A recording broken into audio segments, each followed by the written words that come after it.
Straight ahead on CCX News, Robbinsdale's plan to hear from residents and tobacco sellers as they consider new rules.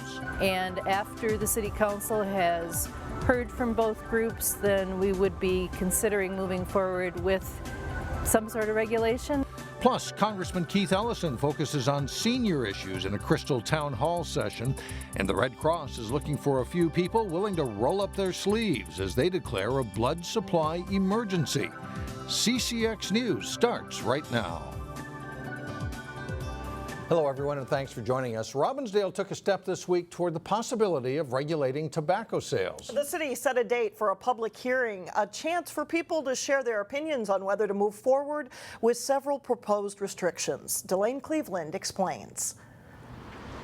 We know that if kids don't start by the time they're 18, they probably never will. Tobacco products come in various forms, from cigarettes to chewing tobacco to cigars. And they come in a lot of really sweet, youth-friendly flavors like watermelon, blueberry, this is fruit punch. The variety of flavors has people such as Emily Anderson worried. And they take the harshness away from the tobacco, so it makes it easier to start. And a lot of youth actually think they're a little bit healthier than regular tobacco, so we know that these products really appeal to youth. So if we can get them out of the youth's face, out of every single corner store, that really helps reduce that appeal. Which is why Anderson of the nonprofit Association for Non-Smokers Minnesota is helping a group of Robbinsdale residents enact policies to keep youth from using tobacco products. 90% of people start before they're 18. So if you get past that point, you're kind of in the clear and you're not going to start in the first place. Preventing youth from starting in the first place is why Anderson and some local residents are pushing for several regulations, which include restricting the sale of flavored tobacco to adult-only shops, raising the sales age from 18 to 21,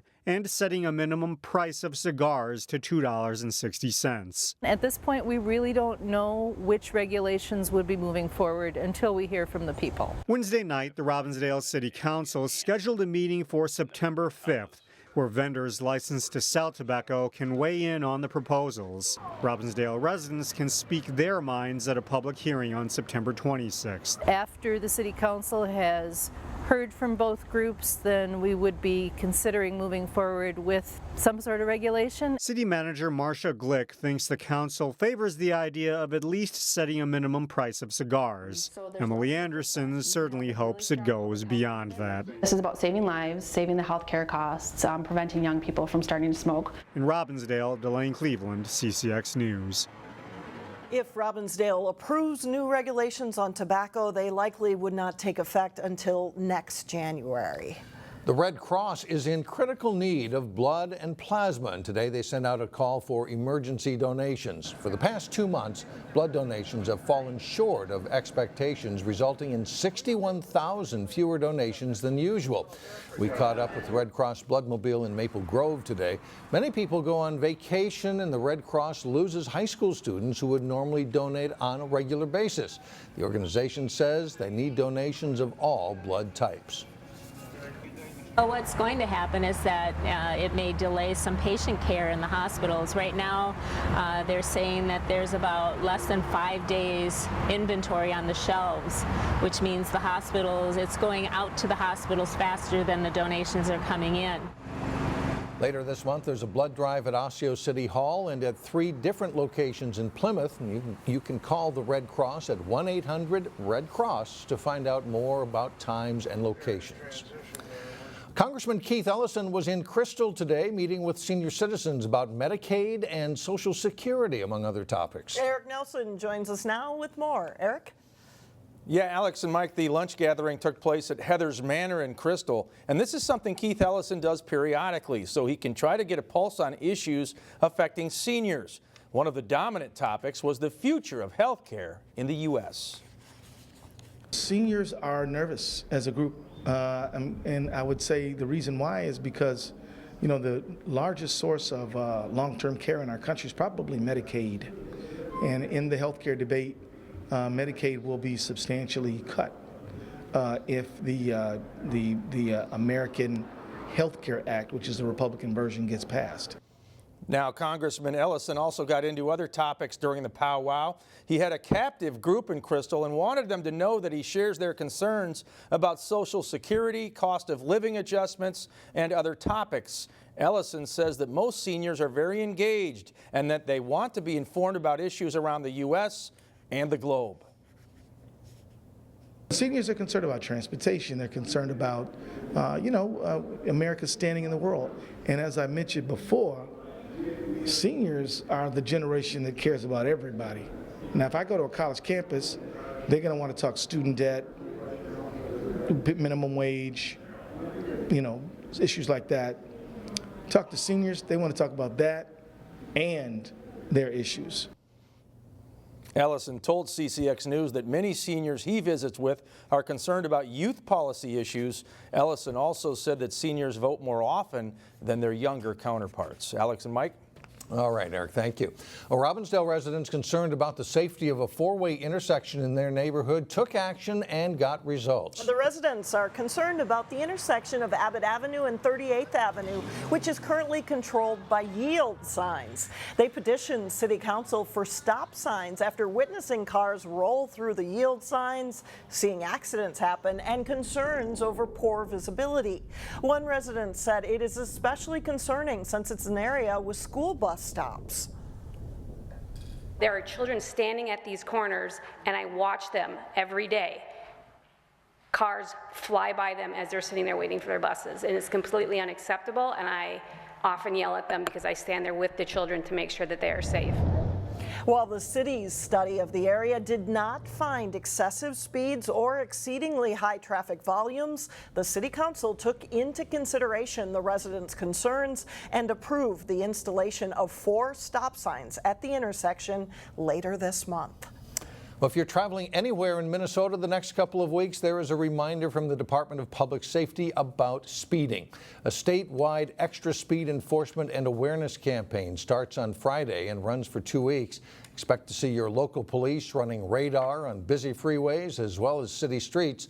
The DPS says drivers tend to put the pedal down during the summer, and that can be dangerous. Fines vary by county, but if you're going just 10 miles over the limit, it could cost you $110.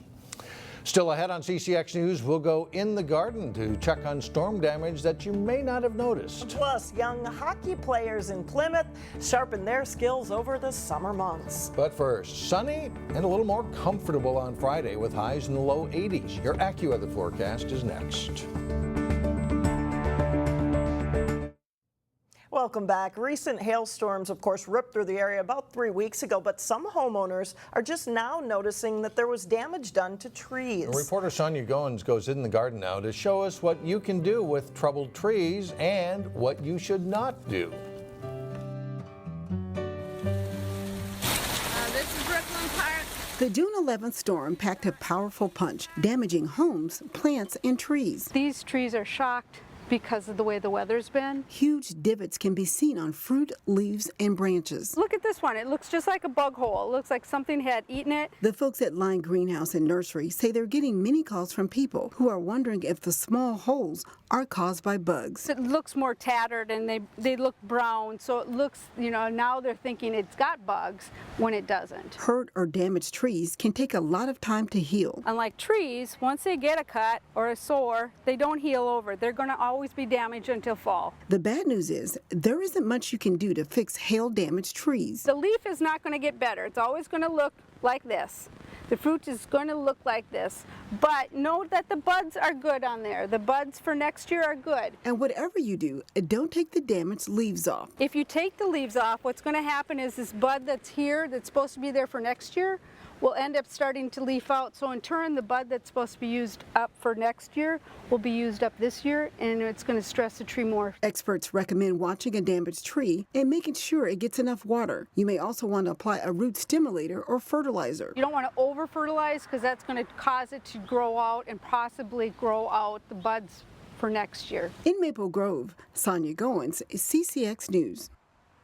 Could affect you in another way too. Local apple orchards might also be affected by the hailstorm, and this fall supply could be impacted because of some damaged fruit. Well, still ahead, we'll visit Whiz Bang Days in Robbinsdale as the 4-day festival begins. But first, drop a line with pro fisherman Terry Tuma for his weekly fishing tip. John Jacobson is in next. We'll be right back.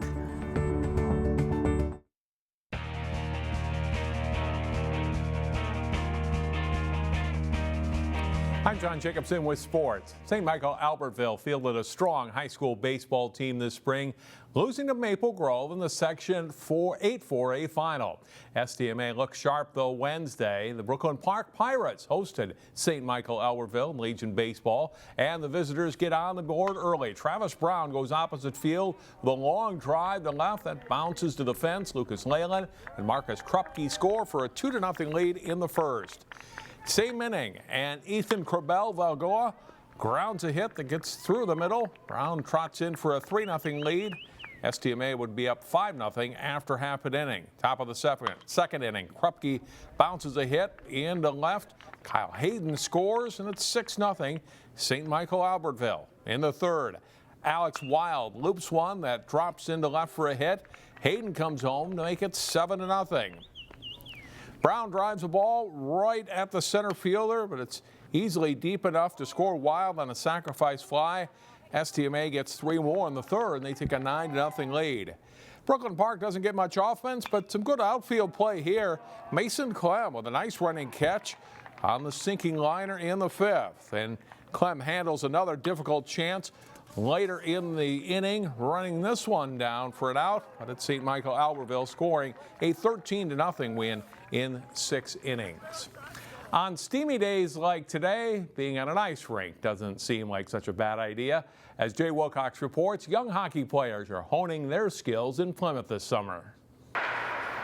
It's the best way to learn while you're having fun with your friends.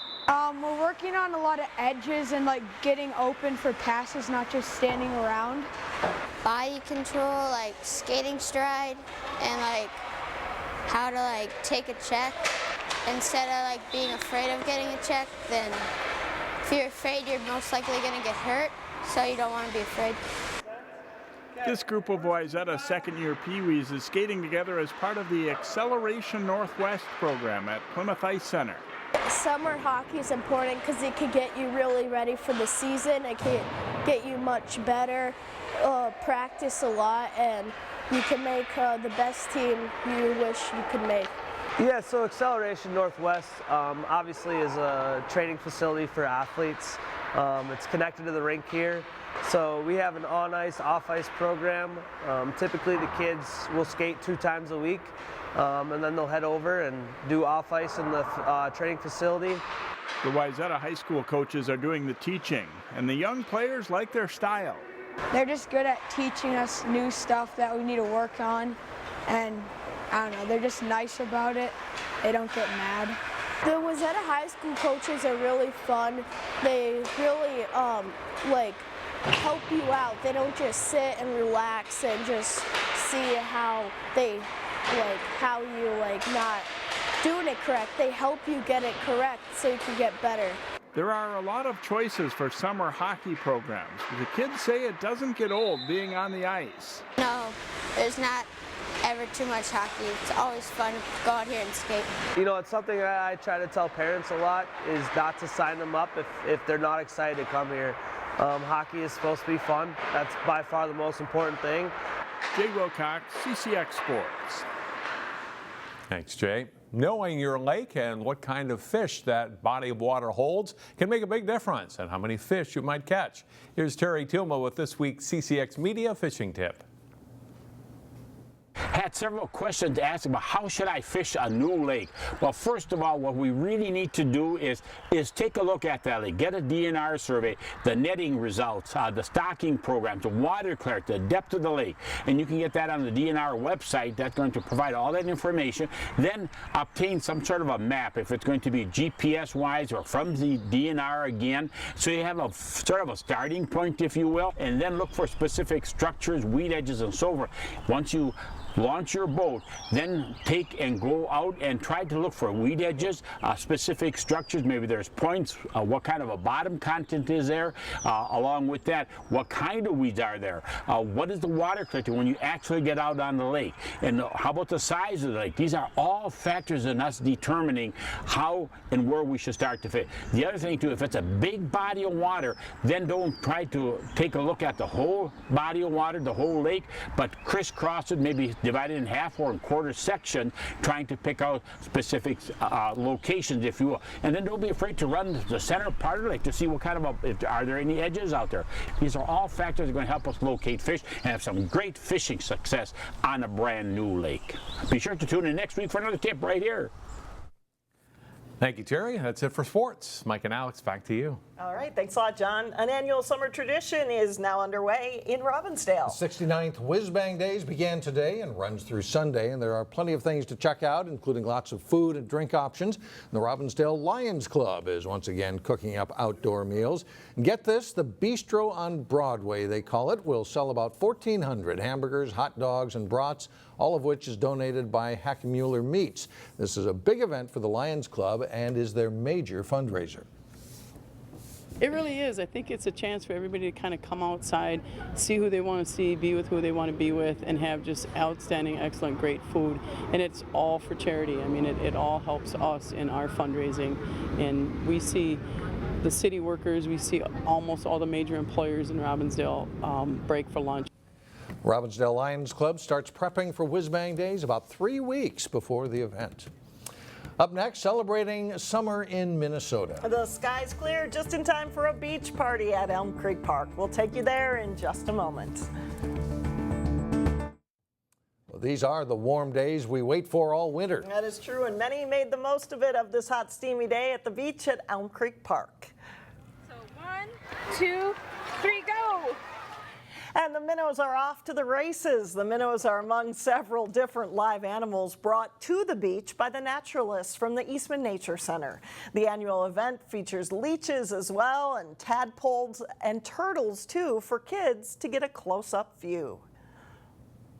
I think it's a good event for kids because there's so many animals and there's like obstacle courses and you can play in the sand and stuff.